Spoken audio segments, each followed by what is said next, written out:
Good morning guys, Kai here from Rykers Penta. How's everyone doing today? Hey, I just wanted to show you the next project. So I'm just working on a brute force 750. We're just doing all the suspension, bearings and stuff. Oh, not suspension, the bushes and bearings.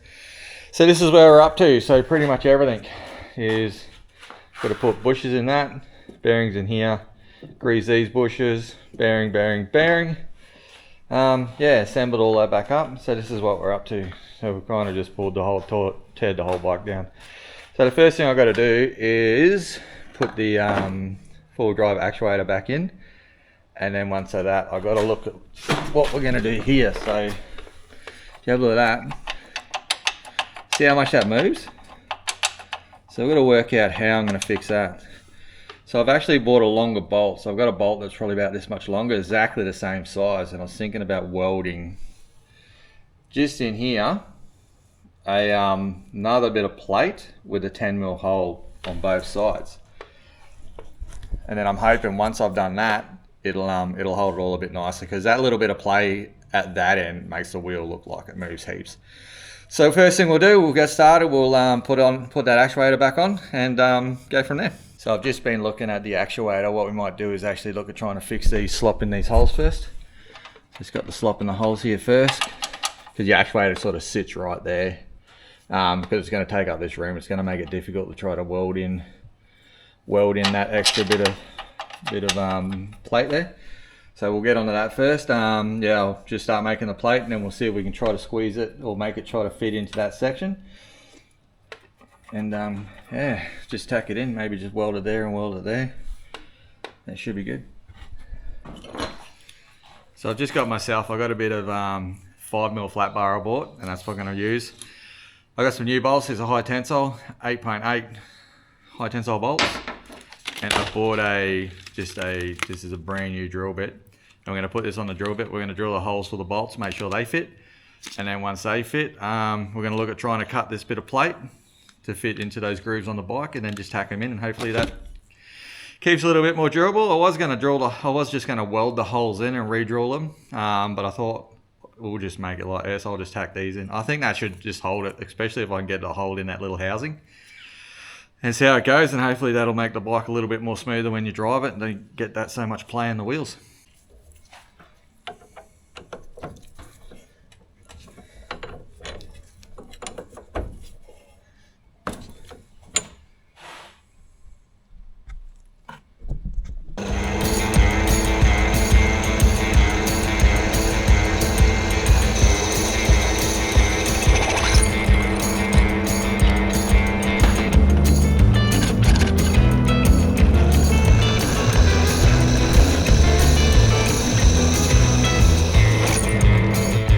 So I drilled the two holes. Doesn't matter if you're off center, because I'm going to cut maybe a template into that groove, and we'll put this over top. Just check the bolts, hopefully, and put these through. Yeah, so see that? So compared to on the frame, we're going to have a lot less movement, and they're pretty square. That's why I did it on the drill press, just so I can get a good square drill. All right, so now we'll just make a template up. So I'm just cutting out my little template. So this is what we're dealing with. So I've got to make that into that somehow, and then try to fit it through the frame and weld it on. So I've just traced it out on the bit of metal, and what I'll do now, I'll grab the grinder, and we'll just work our way around, and then probably put in some vice grips, and we'll buff it up and make sure it's all perfect, and then put it in, see if it fits.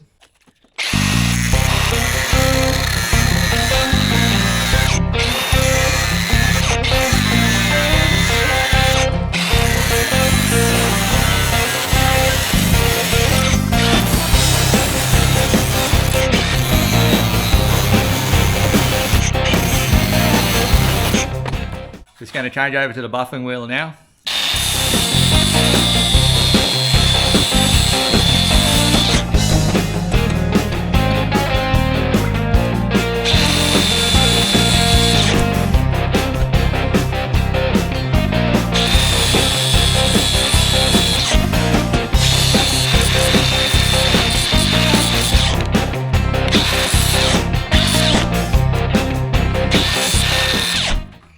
It's the end result. So that's our new bracket we're going to weld into the frame. I'll just go check it now, see if it fits.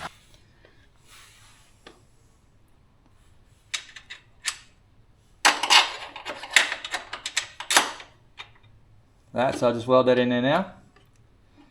Perfect. So that's just going to stop it. So that's the movement. That's the movement it's got. That's the movement it had. So once we put that in there, you know, if the movement wasn't side to side, you could almost just leave that in there and just bolt it in. Because it goes that way, it will still move. So I still have to weld it in. So we'll just put a bit of a tack. Or we just do a bit of a weld just down here, and then just a little bit of weld along this front edge, and I think we should be right. Alright, so let's get started on the second one. Next one's all measured up. Alright, so that's, I know, bush 2, finished. That's the first one, no, the second one, sorry. So yeah, so just tried that, put it in, all fits, so now it's time to set it all up for welding. Alright, so the welder's all set up. First things I did before I'm going to weld this quad is I've disconnected all the modules. I'm not too sure how it's going to affect the modules, and disconnected the battery as well. Yeah, welded in the brackets. And yeah, look, not the best welds, but oh, that looks pretty good to me. The weld up underneath that one. I don't even know if you guys can see that. Yeah, so hopefully that'll keep the steering a little bit more not so loose. Yeah, and fix that issue. Sorry about that. Alright guys, what I'll do, this will probably be in a few parts, this build. If you liked it, don't forget to subscribe, like and comment. And yeah, part 2 will be putting all the suspension together. All the suspension bushes in, bearings, everything like that. And then putting the bike back together. Alright guys, thanks for watching, appreciate it. We'll see you on the next one.